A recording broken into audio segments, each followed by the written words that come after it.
actually going to do a bit of a review of the cards from the new upcoming set, Riders of Shadows. It's a bit late, but I just thought I'd actually throw in my 2 cents in here. For a while, I thought I shouldn't do this because there's already a lot of pros giving their opinions. But the thing is, because of how powerful the sets that are rotating out are, and the fact that we're losing Gen and Baku, the opinions of the pros are going to be a little bit biased towards what the meta has been. So actually, the fact that I didn't know as much as the pros do about the meta is actually going to work to my advantage this time because I'm going to be more like able to see what like things might be. I'm going to be less narrow minded because I've seen a lot of like pros saying, well, this is just broken because you just do this, and it's like, well, you can't do that when these cards rotate out.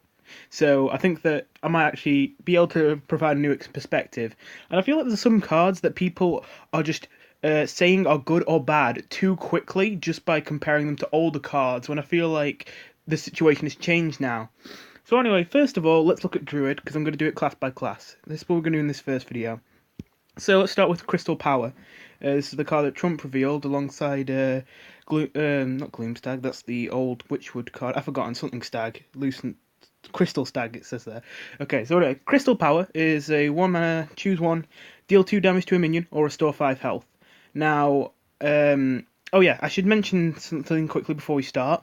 I'm gonna go off basically the same star system that Trump does, where like 5-star is it defines a tier 2 deck or is in a tier 1 deck. 4-star is it's like you just do the same but tiers are down 1. 3-star, same as tiers are down 1. 2-star, it's all competitive experimentation but not really got played.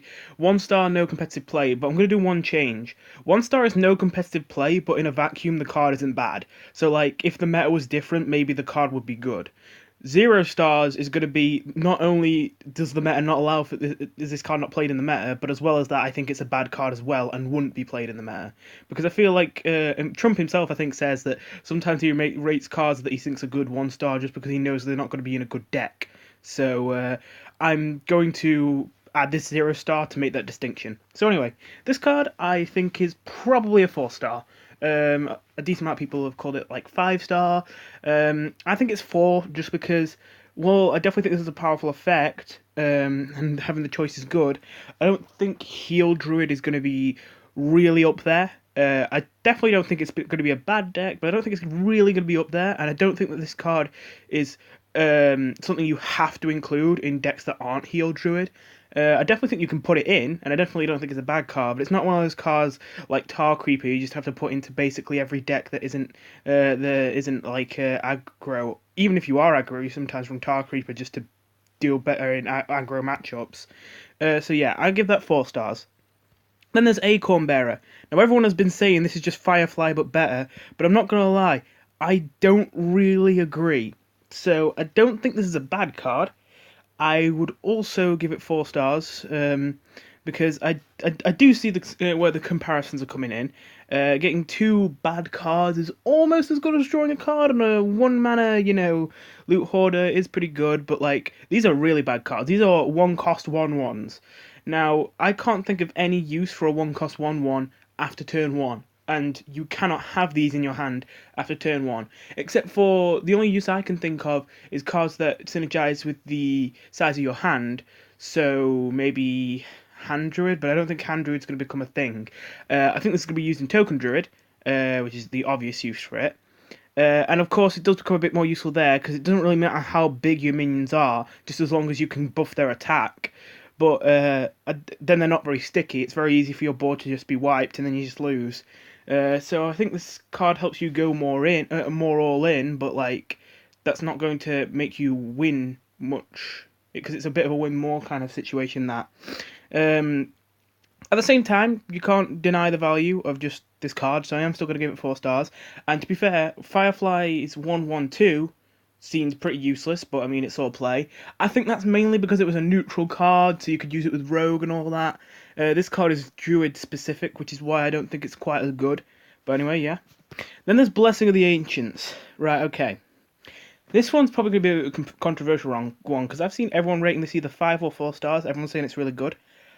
I honestly rate this like 3, almost 2. Like, if I'm going to be a little bit cheaty, I'm going to say 2.5. I'm probably going to do 2.5s in this review, if I'm not going to lie. So, yeah, this I'm going to say is a 2.5, because I would just rate it a 2, but I think that Token Druid is going to be a thing. Definitely could be somewhere in the meta. So I can't really rate it a 2 or lower. But I don't actually think this is a good card for Token Druid. I think it'll still run it, just so they have another card like Savage Roar. But I don't actually think this is a good card. Giving all your minions +1/+1 is like it's worth about it's more than 1 mana, but it's less than 2 mana basically. Um, so paying double that just to get a second copy, which you also have to pay double for, seems really, really bad.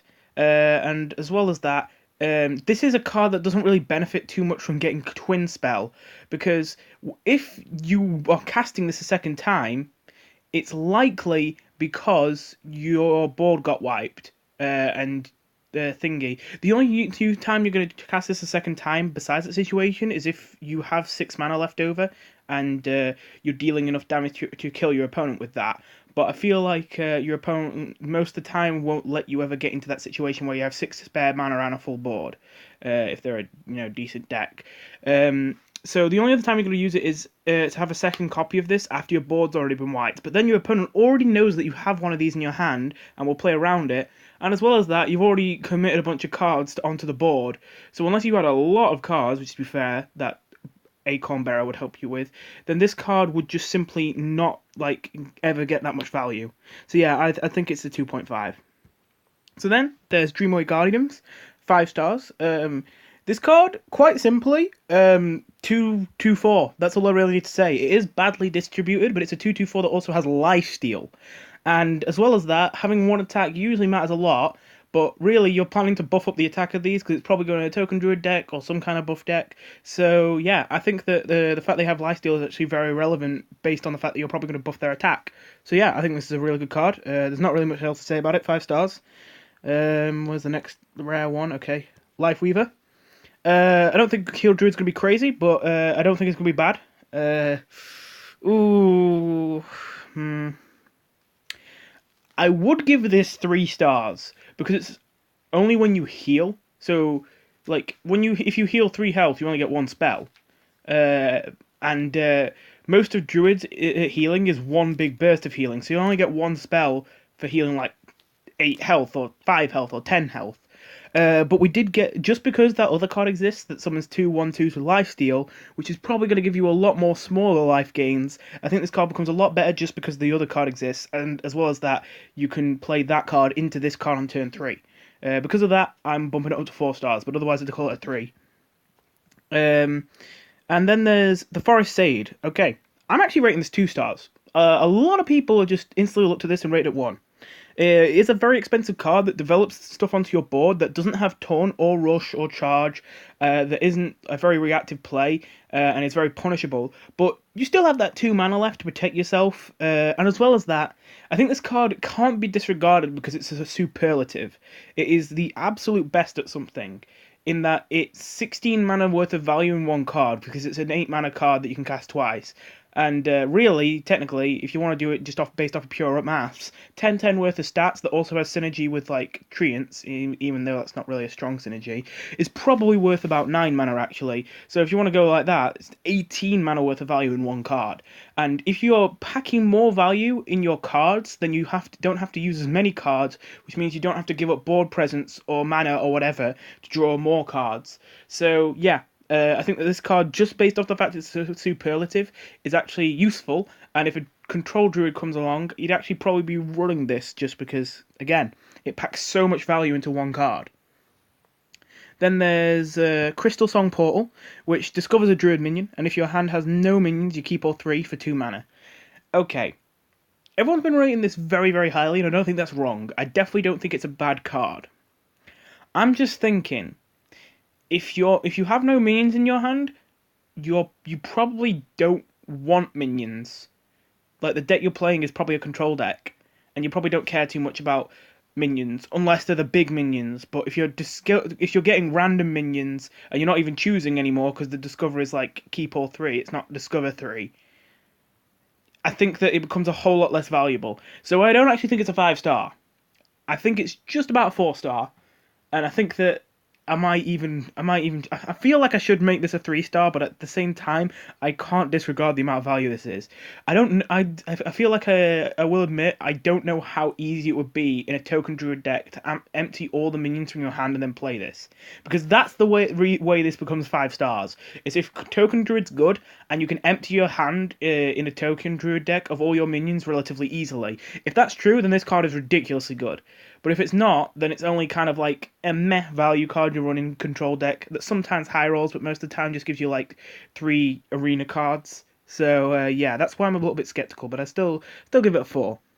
And there's Crystal Stag, which is basically an 8/8 rush as long as you've restored 5 health this game, which is pretty easy. Yeah, I'm gonna give this a 4-star. I'd give it higher. I think it's a very strong card, but again, I just don't think Heal Druid / Control Druid is going to be that strong. I definitely think it's going to be in the meta, but not crazy strong. And what this doesn't really go in any other deck, but like a Heal Druid or a Control Druid or a combination of both. So yeah, and then finally we've got the legendaries. We've got Keeper Steladris, which is a 2/2/3. After you choose one spell, add a copy of both choices to your hand.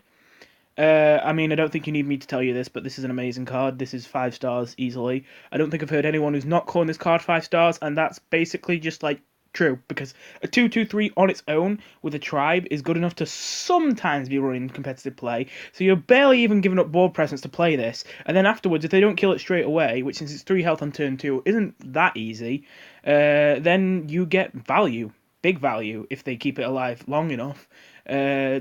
Some of the choices aren't that great, because there's some cards where you always pick one and never the other. But one where you do pick both quite often is Wrath. Both options are very viable, and Wrath is probably the card you're going to combine with this the most, since it's one of the very few very cheap choose one spells. But there's also the Crystal Power we've already seen, which is good to have both options. And yeah, and in Wild there's that one that can summon 2/1/1 treants or deal 2 damage as well. And then finally there's Lucent Bark. This basically makes the Healed Druid deck. It's not very aggressive, but it is a lot of value over time. So I basically give it 4 stars. It really holds the Healed Druid deck together, but I don't think Healed Druid is going to really dominate the meta or think it would be there. Anyway, that's it for the Druid class. I'll see you in the next one.